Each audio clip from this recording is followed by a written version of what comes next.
Como ha mencionado Paco antes, esta mañana estaremos viendo el libro de Abdías. Si podéis ir abriendo vuestras Biblias o encendiéndolas para leer el texto conmigo.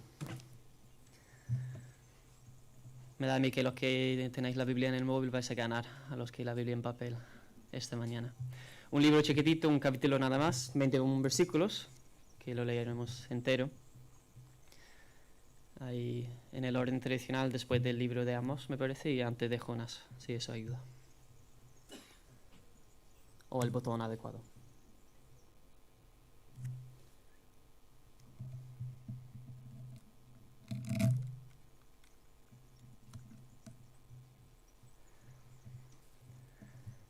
Abdías, versículo 1.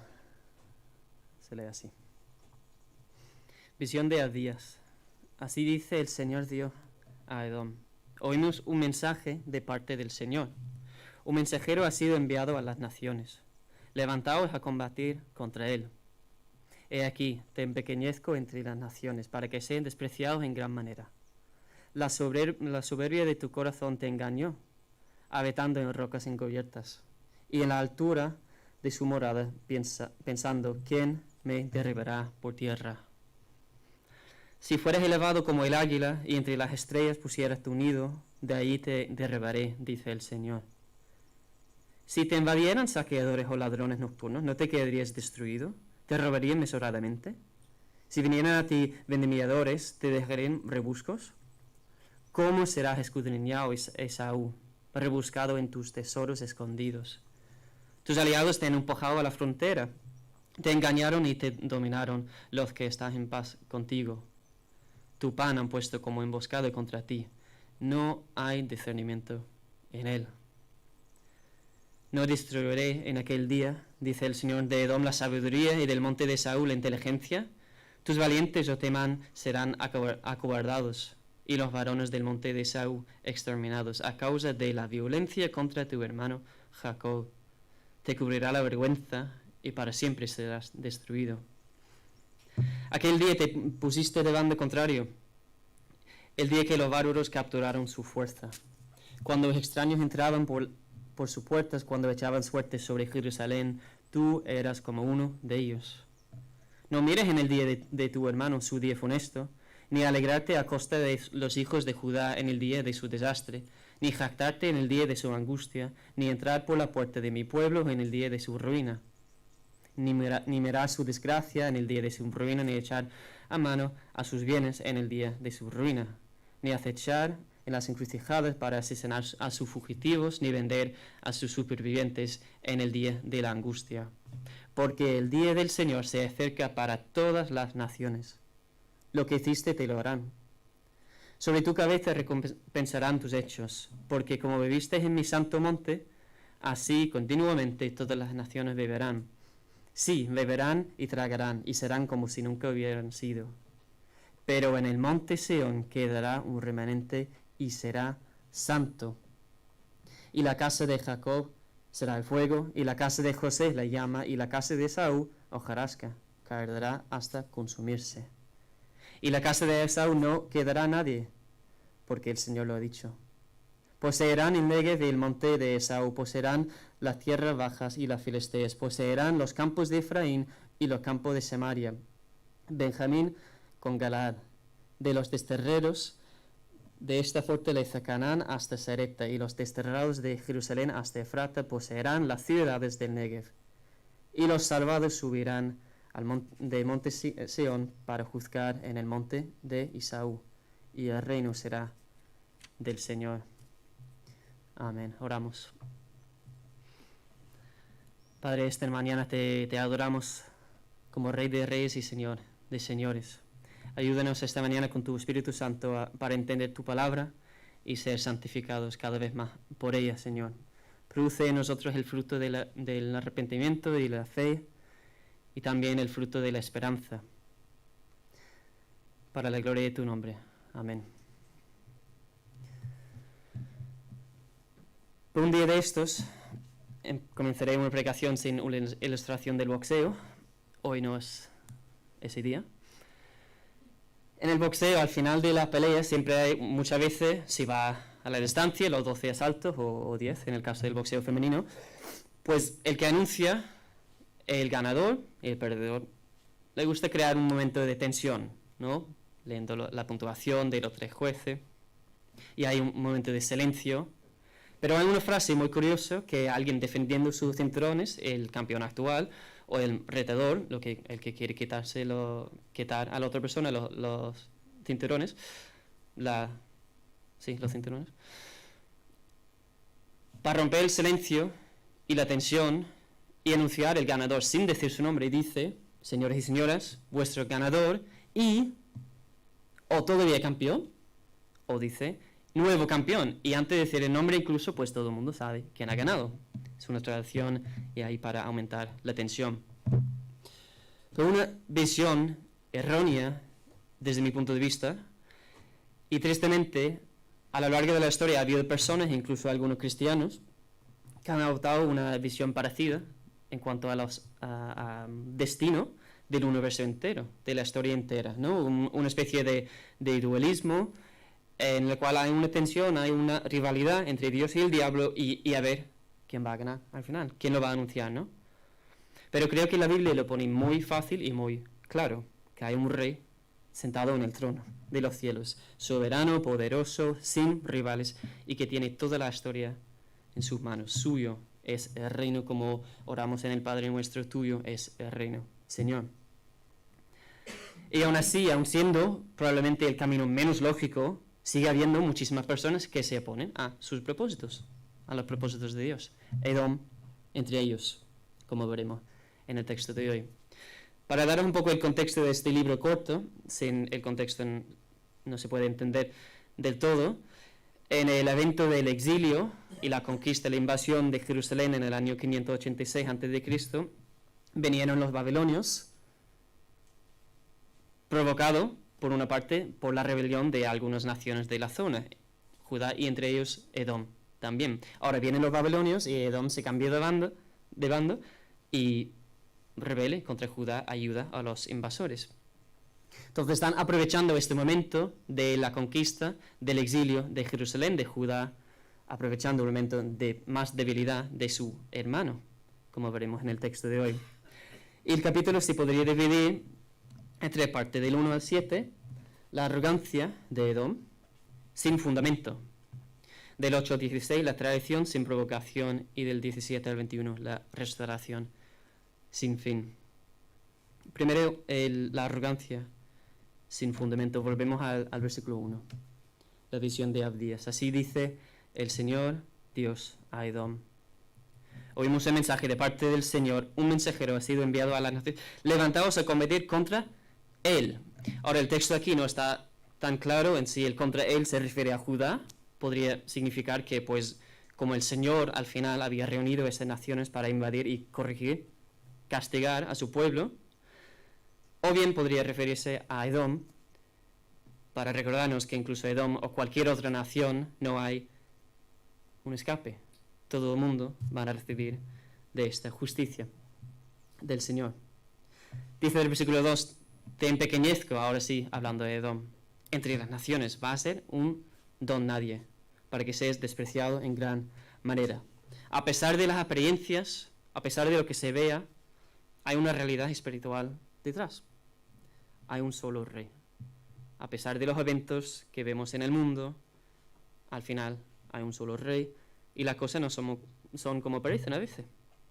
Los grandes en realidad estarán expuestos como pequeños, y los que abusen de los demás, aunque quizás no de forma inmediata, pero en absoluto no saldrán con la suya.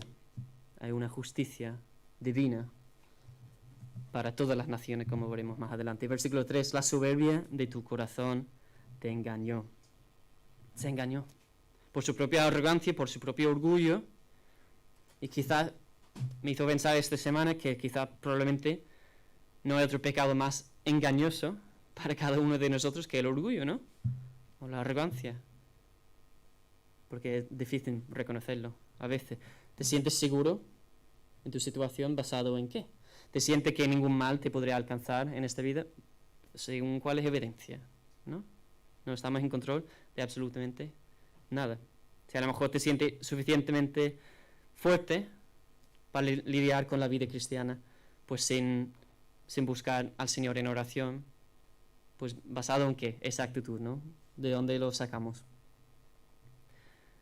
Para daros un poco la idea del territorio de Edom, estas habitaciones o donde vive, habitando en rocas cubiertas, la antigua ciudad, se ve más o menos, de Petra, que está en la actual Jordania, es del mismo territorio de los edomitas antiguamente. Se ve casi, pues ahí con los acantilados, las rocas enormes, que hay edificios dentro, que han construido templos, casas, viviendas dentro de la roca. Entonces imaginaros la seguridad que sentirían, ¿no? ¿Quién me va a tocar aquí? La fortaleza que tenemos donde vivimos. ¿Quién me derribará por tierra? Es que no hay nadie que puede. Mira dónde vivimos. ¿Quién puede que lo intente? Dice Faraón, algunos siglos anteriormente, ¿quién es Yahweh? ¿Quién es el Señor? Lo conozco. ¿Qué me puede hacer? Dios. Simplemente no reconozco su existencia, entonces no existe, ¿no? Muy buena lógica. Y si no existe, entonces no tengo que rendir cuentas a nadie, y me viene muy bien como Faraón, como los edomitas, como muchísima gente hoy en día. Hago lo que me plazca. Y si no existe, entonces soy simplemente un grupo de moléculas formado por el azar a lo largo de billones de años, entonces ¿cómo puedo yo ser el centro de mi universo? Que no tiene sentido. Polvo, sin ninguna importancia, que va a volver al polvo. Pero, en cambio, la dignidad y el valor de las personas vuelve cuando nos sometemos al señorío de Dios como Creador y Salvador. ¿Quién? Dice Edom. ¿Quién me va a hacer caer de este castillo que he construido? Con toda la riqueza que he robado de mi hermano Judá. Aquí estamos seguros, ¿no? ¿Quién puede? Versículo 4 tiene la respuesta. Dice el Señor: si fueres elevado como el águila, y entre las estrellas pusieras tu nido, que da igual la altura, da igual que sea ahí, de ahí te derribaré, te dice el Señor, una promesa. Yahvé te va a hacer caer de tu propia arrogancia y situación orgullosa. Demasiado alto para el alcance de la justicia del Señor es imposible. Demasiado bueno para necesitar su salvación, igualmente imposible. Demasiado enterado como para necesitar buscarle en oración, igualmente imposible. Estas dos realidades que estamos viendo en el texto no puede existir las dos a la vez. Que Dios es Dios, Rey, Señor de señores, el que manda, y que a la vez es válido llenar nuestros corazones con una arrogancia tan vana. No caben las dos cosas. Entonces el Señor dice que no va a permitir el orgullo, y eso, noticia, es para nuestro bien. El orgullo, aquel pecado antiguo que tumbó al enemigo y sus seguidores. El orgullo, aquel pecado antiguo que dice que mi vida es mía y soy el dueño de mi destino. El orgullo, aquel pecado antiguo que nos convence que de hecho no somos tan malos que probablemente ni siquiera necesitemos un Salvador. Incluso en el caso de los edomitas, quizás el orgullo de las posesiones, de la riqueza, como resultado de este despojo, esta invasión. Harían bien entonces, creo yo, en hacer caso al apóstol Juan, en 1 Juan 2, del 16 al 17. Todo lo que hay en el mundo, la pasión de la carne, la pasión de los ojos y la arrogancia de las riquezas, no proviene del Padre, sino del mundo.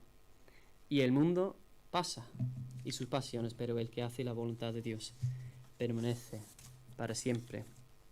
Quizás los edomitas podrían pensar en su vivienda, su situación de nueva riqueza, y pensar, esto no va a pasar, eso va para siempre. Pero no, todo eso pasa, y al final habrá una justicia.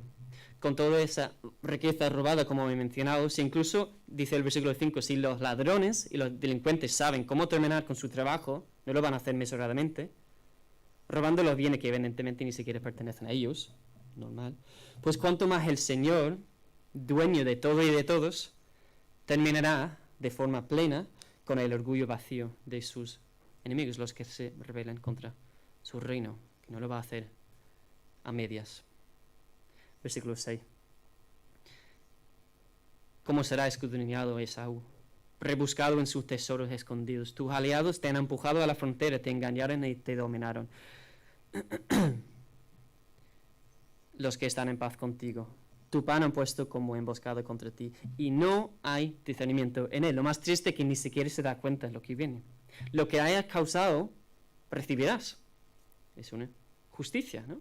Es una recompensa justa. Vuestro dinero sucio, robado del templo, robado del palacio de Jerusalén, os va a corromper igualmente a vosotros. Escucha, Edom, hasta tus amigos más íntimos te van a traicionar. Igual que tú hiciste con tu hermano. En el momento preciso que te sientas a la mesa, preparado con el fruto de tus engaños y traiciones, van a tocar la puerta y se acabó. Van a dar la vuelta a la situación. Y tú, como digo, lo más triste de Edom, ni te enteras. No hay entendimiento, discernimiento en él. Ni tienes la más mínima idea de lo que viene. Tu orgullo te ha engañado. Has creído la mentira que no hay justicia en el universo, que no hay un Dios santo en control de lo que pasa en el mundo. Tu pan mismo, lo que te da consuelo, servirá como emboscada y trampa. La traición sin provocación. No destruiré, versículo 8, en aquel día, dice el Señor, de Edom la sabiduría y del monte de Esaú la inteligencia. Tus valientes, o Temán, que es una ciudad de Edom, serán acobardados. Y los varones del monte de Esaú, otro nombre para los edomitas, Esaú, el hermano de Jacob, exterminados a causa de la violencia contra tu hermano, Jacob. Te cubrirá la vergüenza y para siempre serás destruido. Si sois tan listos, eso ya está por ver. Os habéis enterado de todo, ¿verdad? Este plan tan bien pensado, pues eso ya se verá.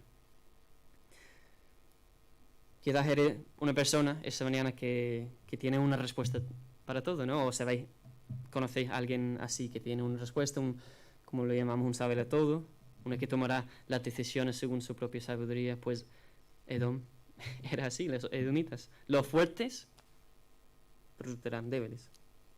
Y lo que tuvieron pensado y planeado contra el pueblo de Dios, contra Judá, al final lo recibirán ellos. Lleno de orgullo, a causa de sus planes perversos, arrogancia y soberbia, pensando que no le va a pasar nada, Edom, Esaú no te va a cubrir de gloria. Tu corriencia está equivocada, sino de vergüenza. Porque he hecho todo esto contra tú, hermano. ¿Cómo duele eso? Leyendo el texto, a lo mejor no, a primera vista no esperamos ver contra tu hermano Jacob. No sé si hay algo más vergonzoso que traicionar a un hermano, ¿no? Un amigo, un conocido, pues más entendible, por decirlo así, pero un hermano. Quizás los rusos deberían repasar la página de su propia historia, ¿no? De fraternidad con Ucrania, con Kiev, la capital antigua de esa unión. Pero la tensión entre Edom, Esaú, los edomitas, y entre Jacob, que ahora se conocen como los de Judá, va desde el principio, remonta al libro de Génesis. Si nos acordamos de la tensión entre los dos hermanos, Jacob y Esaú, el más pequeño pues engaña a Esaú y le roba la primogenitura, y Esaú por su parte pues más o menos lo vende por unas lentejas, y se enfurece, y Jacob tiene que ir huyendo y se va unos 14 o más años, y de ahí nunca parece que van a reconciliar del todo. Cuando los israelitas salen de Egipto, después del éxodo, quieren pasar por el país de los edomitas para entrar a la tierra prometida y no lo dejan. De forma pacífica, pero no le dieron permiso. En 2 Reyes 8, cuando Judá había dominado toda esa zona debajo del reinado de Salomón, pues se rebela contra el reino de Judá. Y leemos en 2 Crónicas 21 y 28 que hay incluso una invasión, otra invasión, antes de esta, por parte de los edomitas. Si tenemos en cuenta también el periodo entre el Antiguo Testamento y el Nuevo Testamento, la tierra de Edom van a subir un grupo de árabes que se llaman los nabateos y se queda más o menos sin territorio, que ahora forma parte de Jordania del Sur. Hay un grupo ahí que se llama los idumeos, ya acercándonos al periodo del Nuevo Testamento. Y de ahí, de esta misma familia, este mismo grupo, viene Herodes, que terminan incorporándose a los judíos y se hacen rey. de Israel, de Judá. Herodes viene de este mismo grupo y sabemos pues la tensión entre el pueblo de Dios real en la persona de Jesucristo y Herodes, terminando pues con la matanza de un pueblo entero. Era una tensión continua, marcada por la arrogancia, habría que mencionar, de Esaú. Versículo 11. Aquel día te pusiste del bando contrario, el día que los bárbaros capturaron su fuerza, cuando los extraños entraban por su puerta, cuando echaban suerte sobre Jerusalén, tú eras como uno de ellos. Buscaron su momento, ¿verdad? La conquista de los babilonios proporcionaron el momento de aprovechar y dañar incluso más a Judá. De hecho, formaron, como he mencionado antes, el pacto de rebeldía que provocó la invasión en primer lugar. Alianza cuando lo viniese bien, rebeldía y traición cuando el momento fuera oportuno, dando patadas cuando su hermano ya estaba en el suelo. En el momento de más debilidad, aprovecharon la conquista de Jerusalén. Y como dice el texto, echaron suerte por sus bienes. En el momento de supuestamente más debilidad, colgado en una cruz, echaron suerte por su ropa. Lo insultaron y lo traicionaron, pateándole cuando ya estaba en el suelo. Lo negaron. Aprovecharon algunos para acceder a la fama política y formar alianzas sucias, como por ejemplo entre Pilato y un tal Herodes. Jesús vino a los suyos y los suyos no lo recibieron. El Hijo de Dios vivió el exilio que nosotros merecíamos y nosotros, enemigos naturales de Dios, fuera de la economía de su gracia, cuando se acercó el Salvador para ofrecer la paz, todavía, como hemos cantado, todavía siendo pecadores nosotros, se acercó para convertirnos en hermanos y hermanas suyos, hijos de Dios. El texto sigue. Así que ignora las apariencias y no vayas disfrutando este día, observando el momento. ¿No te das cuenta que tienes el mismo fin tú, pero de forma permanente? Adelantado al versículo 17, a pesar del exilio babilonio, quedará un remanente santo para el pueblo de Dios. ¿Y tú, Edom? En el Nuevo Testamento, los evangelios lo comunican de forma clara, que Cristo se convierte en el nuevo Israel. Y como ya mencionamos, Herodes, el nuevo Edom, o la nueva figura de enemistad, ¿no? Una oposición constante. Tenemos un enemigo hasta el día de hoy y tenemos que mantener en cuenta. Y aún así, Cristo está sentado en el trono y nada ni nadie nos puede separar de Él. ¿Y dónde están los que se pusieron en contra aquel día, cuando echaron suerte por su ropa, cuando lo negaron, traicionaron? ¿Dónde están? Versículo 15. ¿Por qué? Porque viene el día del Señor. ¿Para quién? Para todas las naciones. Para una nación hace 2500 años por ahí en el medio. No, para todas las naciones. 2022. ¿Te reconoces como culpable ante la santidad de Dios esta mañana? ¿O seguirás en tu orgullo y vanas ideas de seguridad, pero al final te curará la vergüenza, como vemos en el texto de hoy? La alternativa es cubrirte de la justicia de aquel que ya ha ganado la victoria, que a pesar de las apariencias en el momento determinado ya ha ganado, y tenemos que esperar, no tenemos que esperar el momento de tensión para enterarnos si es todavía campeón. Versículo 15, lo que hiciste te los harán, una recompensa justa. Y no sé si te pone a lo mejor pues incómoda la idea de la santidad o la justicia del Señor esta mañana. A veces son conceptos complicados, pero yo creo que no hay, entre otros mensajes, otras ideas, quizás una noticia igual de bien, porque dependemos totalmente de esa justicia que se derramó completamente sobre su Hijo. Si no hay justicia en el mundo, pues es que un chaval puede entrar en un supermercado de Nueva York, disparar, matar a 10 personas y no esperar ninguna consecuencia. Problema. Si no hay justicia en el mundo, Putin se puede complacer con nociones de grandeza, arrogancia y no pasará absolutamente nada al respecto si no hay justicia en el mundo. Os doy un ejemplo simple de mi propia vida. Cuando estaba todavía en Estados Unidos, el verano, antes de mudarme, Estaba saliendo de una farmacia con un par de compañeros de clase en el coche, saliendo del parking a la carretera normal, ¿no? Una carretera normal, no una autovía ni nada. Pero no buscaba el momento para salir y pues alguno detrás en el coche decía, acaban de robar la farmacia. Uno de esos como llamamos un stick-up, con armas y tal, todas las cosas americanas. Y sale el coche, pues volando, y como no había espacio en el carril, me corta la esquina del coche, destrozando la esquina de frente, en el derecho de mi coche. No iba a ponerme en busca del hombre o poner mi vida en riesgo para un coche. Así que bueno, ya está. No voy a ver un duro del dinero que va a costar arreglar mi coche, ya está, se acabó. Pues a la semana, después de tener el coche aparcado enfrente de mi casa en otra carretera normal, había parking, pero no para mí, y viene un conductor bebido a lo loco y se sirve totalmente con la misma esquina, por suerte, de mi coche. Destruye el coche total. No había arreglado el coche hasta ese momento, así que pues tampoco gran cosa. Yo salí furioso, digo, mira hombre, ¿qué hace? Vinieron la policía, no me dejaron ni hablar con él. Digo, alguien va a pagar para esto, ¿no? Alguien tiene que pagar por lo que ha pasado con mi coche. Policía, pues aquí el número, tiene que llamar a ver si tiene seguro y tal. No, no tiene. Lo que tiene que hacer es presentarte en el juicio y a ver si puedes recuperar algo del dinero, ¿no? Así, ¿eso cuándo? Pues dentro de un par de meses. Vale, pues me mudo a España dentro de 2 semanas, entonces adiós. Vine a España y el coche. Da rabia, da coraje, porque alguien tenía que pagar. Y hasta el día de hoy nadie ha pagado por el coche. Lo vendí. Lo vendí un poco más, menos de precio, ¿no? Ejemplos personales que nos afectan, que nos da coraje y rabia porque hay una injusticia y nadie va a pagar hasta ahora la consecuencia. Entonces, las situaciones generales, no sé si te entristece las situaciones en el mundo, el sufrimiento, hambre, guerra, y de forma individual la jactancia, el orgullo, amargamiento, competición. Pero viene el día del Señor para corregir todo mal y hacer todas las cosas nuevas. Imaginaros los de Judá viendo lo que hicieron sus hermanos, parientes lejanos, ¿no?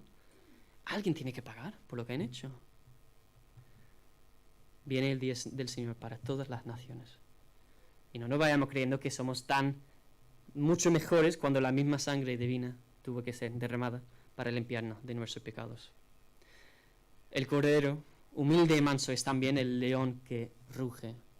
Y aquel león feroz es también el mismo que se ofreció a sí mismo como sacrificio perfecto en nuestro lugar para satisfacer perfectamente la justicia del Padre. Amén. En último lugar, la restauración sin fin. Versículo 17. Pero en el monte Sión quedará un remanente y será santo.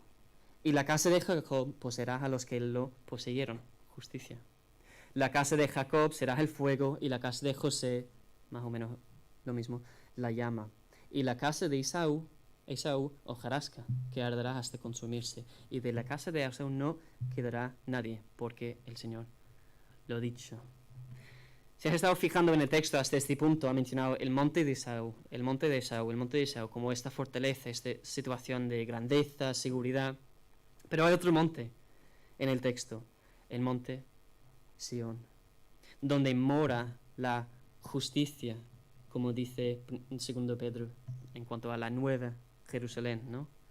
Esta vez habrán supervivientes, esta vez habrá un futuro, habrá esperanza. Y este remanente será santo. Y si eso no fuera suficiente, los que aprovecharon el despojo de Israel, de Judá, serán desplazados y quitados de medio, hermanos y hermanas. A pesar de las experiencias, hay una esperanza y hay una herencia, como dice 1 Samuel 1 del 4 al 8, una herencia incorruptible, inmaculada y que no se marchitará, reservada en los cielos para vosotros, que sois protegidos por el poder de Dios mediante la fe, para la salvación que está preparada para ser revelada en el último tiempo, en lo cual os regocijáis grandemente, aunque ahora, por un poco de tiempo si es necesario, seáis afligidos con diversas pruebas, para que la prueba de vuestra fe, más preciosa que el oro que parece, aunque probado por fuego, sea hallada que resulte en alabanza, gloria y honor en la revelación de Jesucristo, para el pueblo de Dios. Hay un reino establecido desde ya, con un rey sentado en el trono, soberano sobre todas las cosas. Y un día que el rey volverá para establecer su reino de forma plena. Y el pueblo será santo, perfecto, sin mancha. Estamos en el camino todavía. No sé si tomamos esto en serio, lo que dice el autor de Hebreos. Buscar la santidad, sin la cual nadie verá al Señor. Pero un día seremos perfectamente santos. Dice que el pueblo será como un fuego. Tanto la restitución de Israel, de Judá, como pueblo, y la recuperación de esta creación por el Hijo Divino vendrá como fuego. Y la hojarasca no aguantará. El fuego que purifica y que limpia lo material. Sin embargo, el pueblo de Dios espera un reino terrenal futuro. De hecho, la restauración, como estaba leyendo esta lista de territorios, de naciones, la restauración más impresionante que había sucedido hasta aquel momento, incluyendo esta lista de territorios que leemos en los versículos 19 al 20, pertenecerían al reino. Imaginaros la reacción de los recién exiliados escuchando ese mensaje. ¿De verdad? ¿De verdad hay un futuro para nosotros? ¿Se va a crear un remanente para habitar todo este territorio? Y la gran vuelta, que a pesar de la oposición obstinada a los propósitos de Dios a lo largo de la historia, a pesar de las apariencias, la realidad es que hay y habrán personas salvadas y personas juzgadas. Como dice el 21, los salvados subirán del monte Sinai para juzgar en el monte de Esaú. Dice el comentarista Douglas Stewart, el éxito de los poderes terrenales contrarios a los propósitos del Señor solo es temporal, y la victoria final del pueblo de Dios es segura. El reino será del Señor, termina el pasaje. Sorpresa, y todavía campeón, no, todavía Rey de Reyes y Señor de Señores es nuestro Dios. Amén.